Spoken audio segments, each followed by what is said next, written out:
पंचतंत्र की रचना निर्माण की कथा प्राचीन समय की बात है।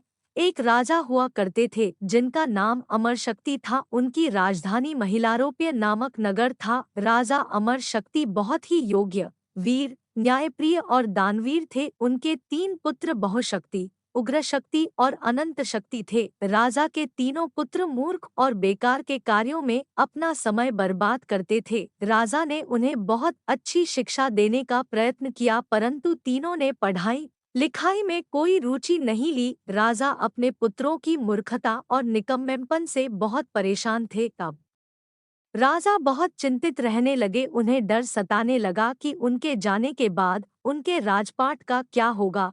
उनके बेवकूफ पुत्र तो कुछ ही दिनों में राज्य को नष्ट कर देंगे। उनके तीनों पुत्रों में कोई भी ऐसा नहीं था जो राज्य का भार अपने कंधों पर उठा सके। राजा अमरशक्ति के राज्य में कई योग्य शास्त्रों में पारंगत और निपुण शिक्षक थे, परंतु उनमें से कोई भी ऐसा नहीं था जो उन तीनों को शिक्षित कर सके।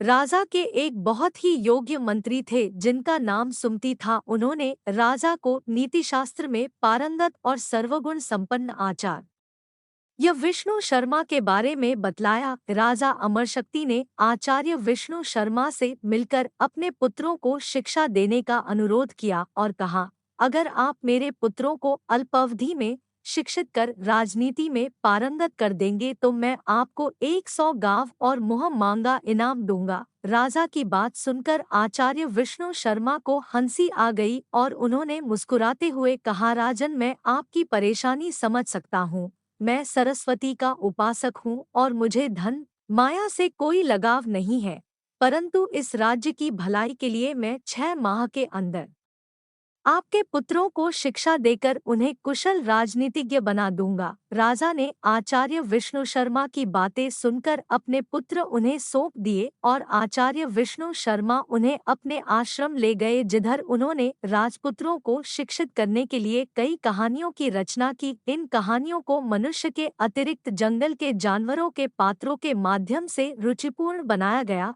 कहानियों में मनोविज्ञान, राजनीति और व्यवहार नीति की बातें थी। इन कहानियों को 5 भागों में बनाया गया है, इसीलिए कहानियों के इस संग्रह को पंचतंत्र कहा जाता है। पंचतंत्र की कहानियों को सुनकर राजा अमर शक्ति के तीनों पुत्र जल्द ही कुशल राजनीतिज्ञ बन गए। जो भी व्यक्ति पंचतंत्र की कहानियों के बारे में जानता है वो जीवन में सफलता पाता है। इसी कारण लोग अपने बच्चों को पंचतंत्र की कहानियां सुनाते हैं ताकि वो नीति कुशल और व्यवहार कुशल बन सके और जीवन में सफलता प्राप्त कर सकें।